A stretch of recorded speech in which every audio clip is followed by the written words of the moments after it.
Good morning. How did the visual language come into existence? How did art become a thing for mankind? I've used the history of art by H.W. Hansen as my source material, and the images are from the internet. And I will be using the word man as a collective term meaning mankind, male and female make up mankind as a group. I am biased towards Western European art tradition for this presentation. I will not be connecting to the Asian or indigenous art of the time. Okay? My name is Lisa Baird, and I've chosen to speak about the classical period because it is a magic span of time that brought forth the inner desire of mankind to create visual beauty for its own sake. Since its beginning, art will be judged by non-artists. Art will generate questions that can never be satisfactorily answered, like, what is art? How does that make you feel? So, what do you think of that piece? This art that mankind creates will have great monetary value. Art will cause violence. Mankind will build huge structures to protect it.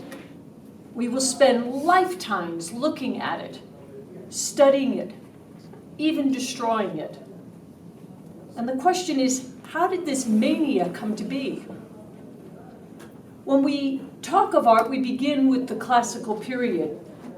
This period can begin as early as 800 before Christian era and go to about 300 after death. So about 700 years. In this time span, they will clarify the vocabulary to have discussions about topics of art. What they have learned, what they show us, is how we still judge and talk about art today. We will see the visual language concepts developed as new work is created by the Greeks and the Romans. Mankind will speak about line, shape, form, perspective, proportion, comparative measurement, color, mass, gesture, spatial depth, composition, landscape, human figure, portrait, architecture, story. The visual language. So, here we go. First, close your eyes. Everyone close your eyes. And I want you to ask yourself, what comes to mind when I say the word art? Take a moment. Start thinking of some of your favorite pieces of art. Choose one and say, what drew you to this piece? Was it the composition? Was it the color? The subject? Stop. Everybody stop. Erase everything you just thought. Leave your mind blank. For this is where we begin. At this time, there is no concept of art. There is no visual language. Art is not even a word. An artist is not a job or a thing. Art does not even exist in the minds of human beings at this time. Visual beauty, created by the human hand, is not present. Art is not there at all. And that's where we're going to begin. And the first question we're going to answer, hopefully by the end of this, is how did art become? So let's take a moment to talk about human civilization development, because this is important. Prehistory, the Neolithic and Paleolithic eras may be defined as that phase of human evolution during which man as a species learned how to maintain himself against a hostile environment. He learned how to make fire to protect against the dark. He learned how to make tools like a spear to protect against wild animals. He learned how to make digging tools to get to the roots. He learned how to make baskets to carry the berries. His achievements in tool making, basket weaving, and shelter were direct responses to threats of physical extinction. And the communities were very small and very sporadic, 10 people, 8 people. And as this small groups started to come together, they made tribes. And then the tribes came together, and they would begin what we call cities, because the first thing they learned is there was greater safety in numbers. The tribes came together and the cities began, and we're talking now, it's a time period called the Mesolithic. And the farming started, and they would farm the land around their cities. And that farming land, they had to farm it, they had to bring everything in, and they had to store it. And I'm getting to something, which is, in order to do that, in order to manage a large group of people, in order to have them organized to do tasks that would save the community, that would keep the city working, they needed governments. And it was through governments that art began. The city people's actions made human history. We don't read about an individual at this time. We read about the history of a mighty group of people. They brought forth great men and great women who did great deeds. And they demanded that the people of their societies work together and give great human effort on new and larger scales. And these achievements were memorable. They had to be recorded to be remembered. The societies as groups needed to be reminded what they accomplished so that the leaders could ask them to do it again. And what they would ask them to do is go to battle or farm land without the right utensils. They would ask them to do monumental things. And the government needed them to be, it was like a marketing plan. They needed to convince them this was a good idea. And it was the first example of where the leaders tried to convince the people what we're trying to do. Art began as an embellished recorded history, but it was not yet considered artistic. So I asked the question, what if the Greeks never gave us figurative art with the story? What if they never put the human figure into a storyline? If the Greeks didn't start the concept that the actions of one human being mattered to another human being and viewed by another, if they didn't write the plays or created all the games so the society would interact and create community. You see, there was strength in a connected community. Our journey begins with applied art. Applied art, as opposed to fine art, means that art embellishes the surface, which serves another practical purpose as well. Pottery is used to carry liquids and grains. It's decorated to tell a story of power of the owner, which serves as a personal identifier in a common household item that was exchanged regularly within the community. Tiled mosaic floors in place of earthen floors. Book-like pages are illustrated for those who cannot read. Stained glass window panes to let in light and teach morality tales to the masses attending long ceremonies in foreign languages. Tattoos to tell other people you meet who you were and what you were capable of doing.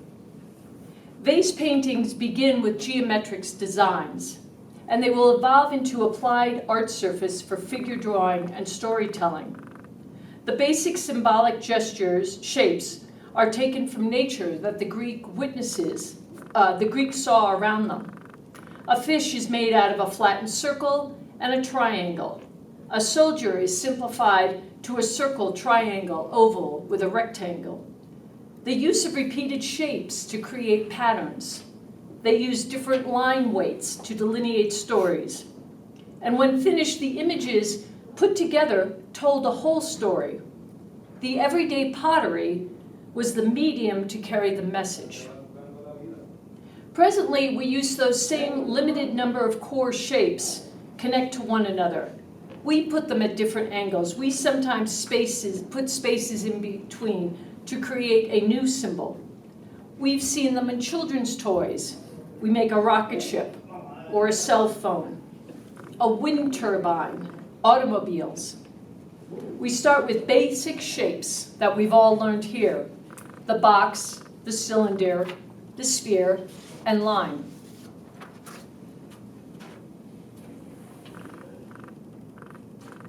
Before we go any further, you may ask, what about Egyptian statues? The greatest difference between the Egyptian and Greek statuary is the development of the idea. The Egyptians' belief in institutions were codified, ritualized, and never changed. Their statuary never really developed. As Plato said, the Egyptians never changed a thing in 10,000 years. So although we see the initial connection between the standing statue of the Egyptians and the Greek chorus, the connection ends there. As we will see, the Greeks kept developing the idea of images and storytelling. The chorus.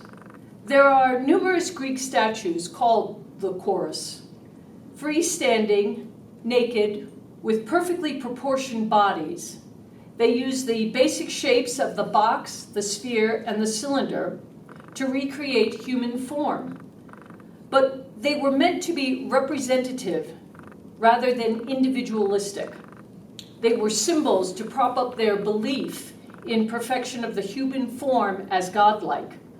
As we learn from reading the Homeric epic poems, the ancient Greek culture we know idealized the physical perfection and vitality of the human body. The body was shared by mortals and immortals alike, and both dwelled together in history and mythology. So they still weren't making any kind of art. This was not decorative, this was inspirational. This is what you were aiming to achieve. It was a creed of belief in the relationship between man and God.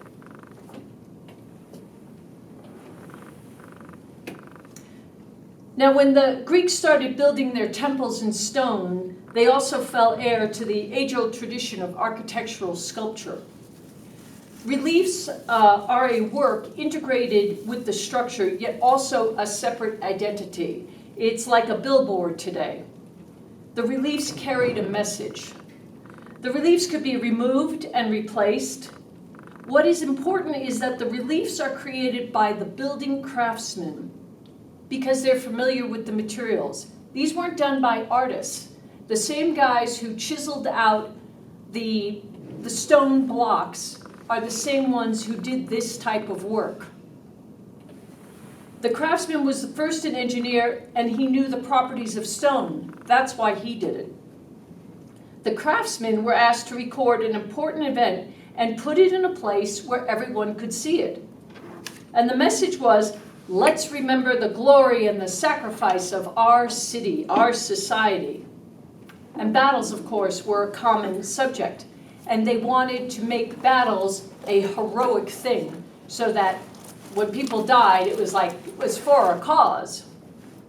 And with battles came action and capturing gesture. There was interaction between the craftsman and the viewer in general because they had not individualized the human form, but they represented the human experience. None of these are specific people. This was just symbols of what it was like. It was the story of triumph. But was it hard art yet?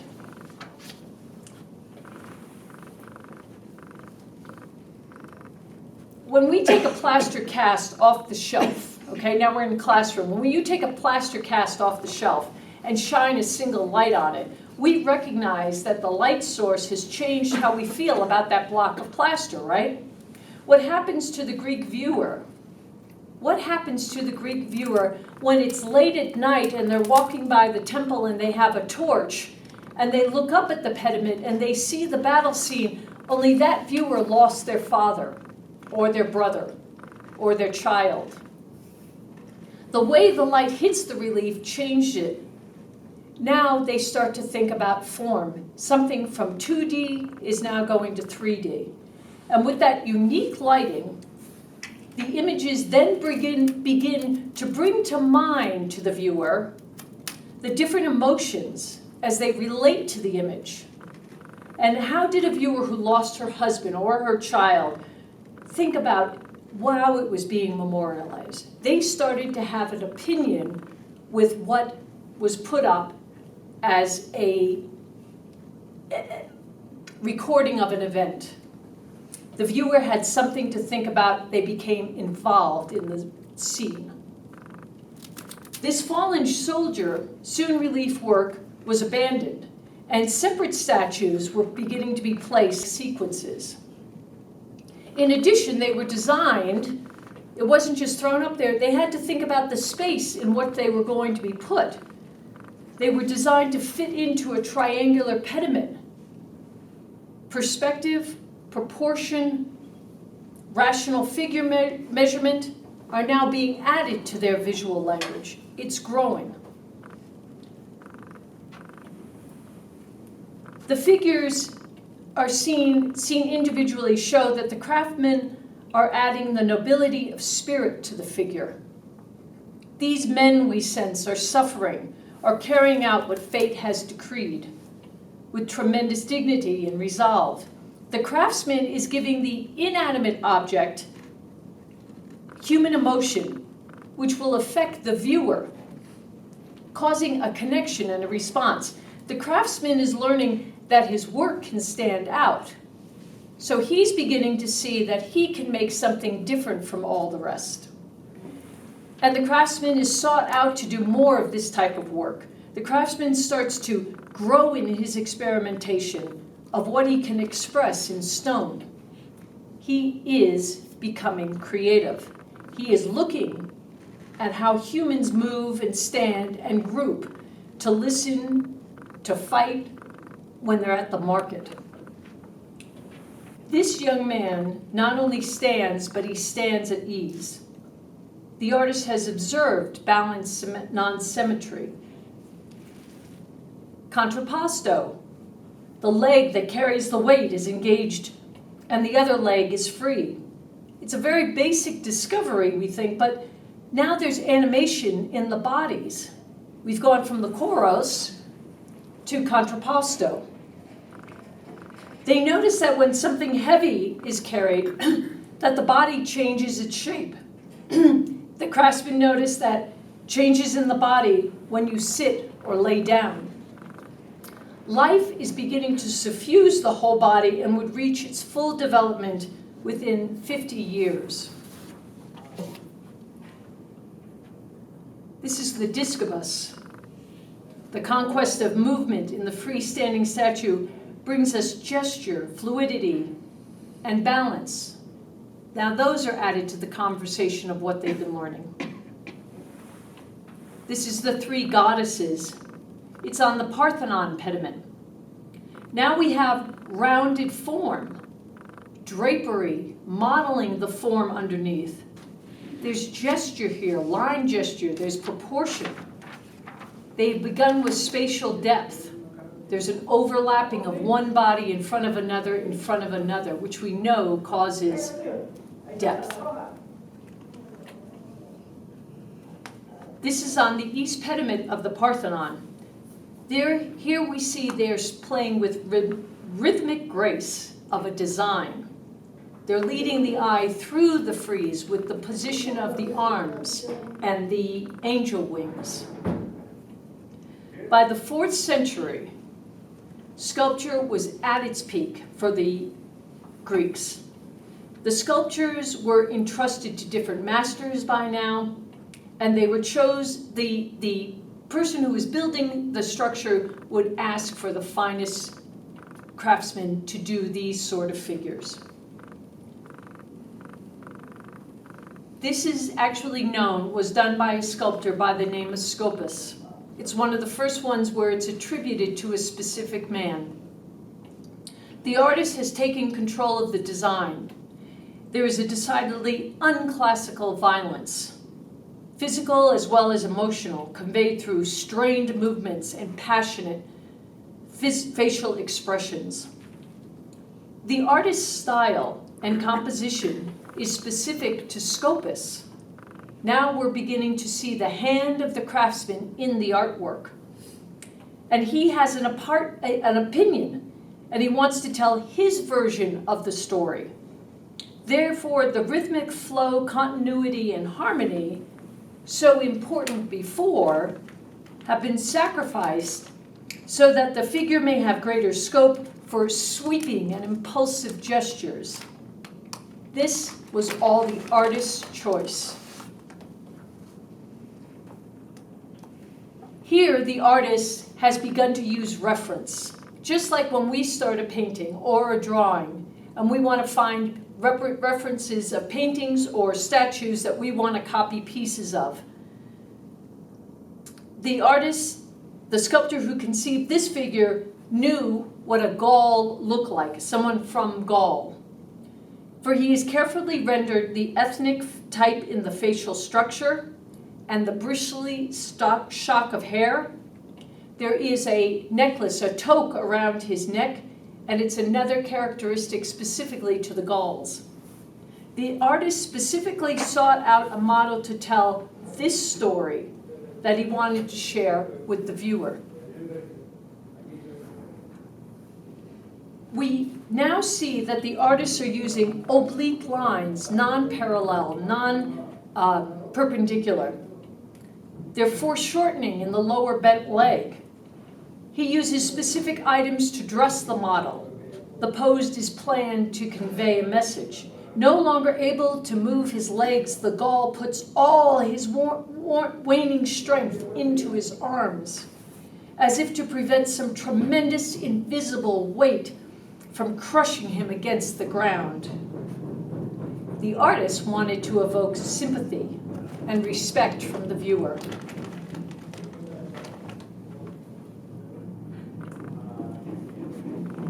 We are now going into the Roman period. The most important thing to know about the Roman period, especially statuary, is that it was all about imitation. They believed in same model, different dress. They changed the costume, the attributes, and the inscriptions, but the forms of the models for their statues all came from the Greek work. They thought the Greeks did incredible work. They had high regard and said, hey, they really hit it, let's not worry, let's not try to fix it, let's just use it and move on. The Romans took ideas from every period and variety of form and copied them by the thousands. Reproductions, that was what they were all about. If you wanted a statue of your father, you went into a store, looked for a head that most looked for him, and picked that out. There was no customization. It's said that there's no such thing as Roman style. There was only Roman subject matter in the Greek style, except when you came to the Roman architecture. The Romans used their imagination in architecture. That's where they moved the conversation forward. They were what-if kind of people. Architecture was a vehicle for exploration in the warm world of form and function. We know the Romans as great engineers, but they also thought about the play of light on form and space. They thought about acoustics and airflow. The inhabitant, as a living being in a space, could experience feelings from that space. Perspective. Basic shapes of box, sphere, and cylinder. A straight line and the curved line. Symmetry. The design motifs with concave and convex shapes. They had gathered from the past and moved forward. They've developed ideas. Roman portraiture in stone is much more realistic than it was with the Greeks, but it is still not individualistic. It was used as a template. This face could be used by anybody to represent anybody. The light in these is meant to shape the forms on the face. These statues they wanted in a directed light because it enhanced what they had done with the stone. The emphasis was put on the eyes because they believed that the eyes were the life of the sitter. We do the same thing as we study the bark plates. You could see how we could do one of them with these. The Augusta Primoporta of Caesar Augustus. This is they began to start attributing superhuman stature to anyone such as an emperor, and thus enhancing his authority. We use the portrait as a way of giving the sitter importance. Let me show you a modern one that, let me say that it's offensive, yes, and it has been removed, but we did the same thing. This is Teddy Roosevelt.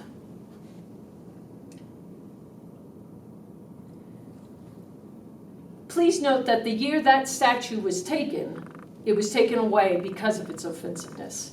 But that idea of putting someone of importance in a position of grandeur was used to convey a message. The artist understood that he could make the viewer think something just by the way he set it up. This costume conveys the actual touch of cloth and metal and leather. The head is idealized, but by focusing attention on the eyes, it gives it somewhat the inspired look. So again, this may not have been Caesar's face. They wanted, and Caesar included, wanted it to say, this guy has got it under control, don't worry, follow him. It was enough of a likeness that any Roman would have recognized the traits of a great leader, and that's what it was purpose.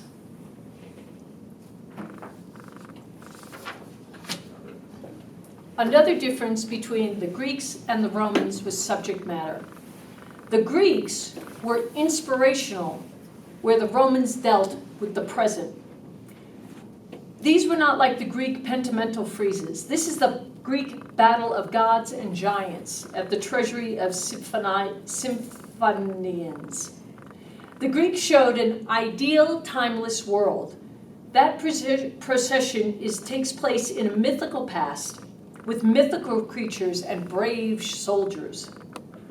With the Roman relief of the Apostas, the Arch of Titus, we see a procession in a particular recent event of triumph. It is of the here and now. It is recorded history. Another example of Romans copying Greek style. Although a procession, the composition is a set window display. The bodies are represented in the frontal view. 4 horses in an alignment on a relief creates depth. Notice the carved spear lines in the back. And that created a depth that the crowd was standing behind the horses. It was a use of effective spatial depth. This is the Imperial procession of our Apostas. The participants in this are those who belong to the present Imperial family viewing Titus's triumphant return. And they are meant to be identified as portraits of the family members. And the craftsman, now the artist, brings humanity to the scene. He wanted them to be seen as one of the public, just like us. Note how the children are restless.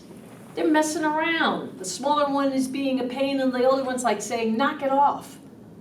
It's very realistic. Here we see the spatial depth, first by the height of the back group of adults behind the smaller children. Notice how the shoulders pass in front of one person standing to the next. Notice the head showing, yet no other part of the body to say someone is yet farther behind. We do the same thing today in photographics of important families. Then there was painting. It finally started. The introduction of landscape painting was not successful. They had not worked out spatial depth or a path to enter the landscape. They were inept at creating forms with nature. They hadn't figured out perspective, but the idea that the figures could be in a setting which could give more information to the viewer was on the horizon. This is the Villa of Mysteries. This has a story with a rhythmic continuity and an arm-length depth. There is a floor for the figures to stand on. The colors of the figures stand out from the red wall, and the wall gives a unifying frame. The faces have dignity and expression. There is a firmness in the bodies, and the drapery is hanging individually on the bodies. There is gesture, and the eye is purposely being directed through the whole painting.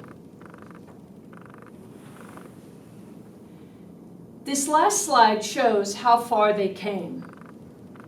This piece was composed and executed by an artisan who knew his material and his medium. He wanted to tell a specific story that involved the viewer.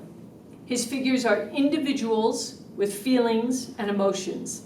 The palette is realistic to the clothing and the environment of the time. I wanted to end with this slide because we see this woman in so many works of art. That look of her face, the position of her body, the reaction of the other figures around her are a timeless story. It makes me realize that the ancients were just like me, struggling in a difficult world. Art is always built on what came before. So, although they did not leave us drawings and paintings, the Greeks and the Romans left us all the concepts of art that we learn and use today. They developed line, shape, form, perspective, proportion, comparative measurement, color, mass, gesture, spatial depth.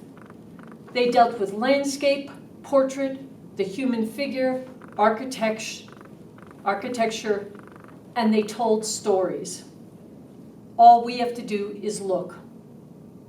So I ask you again, what would Western European art be if the Greeks hadn't observed and recorded the stories of one human being reacting to another human being, being viewed by yet another human being? The next period of art will go into the Gothic, and the artists will be tasked with a new objective. How do you cast visible form what in the past had been expressed in words? So meaning, how do you take the words of prayers and scriptures and make it into a visible form? Imagine this is the description you were given on a commission. Okay, what I'd like you to do, the artist will be asked to represent an historic event of vast religious importance, and he is to represent it in a way to suggest that it was also a timeless, reoccurring ritual. They had to come up with everything new. No one had ever painted angels or gods or anything spiritual, and that was what they were going to be tasked with. Good luck with that.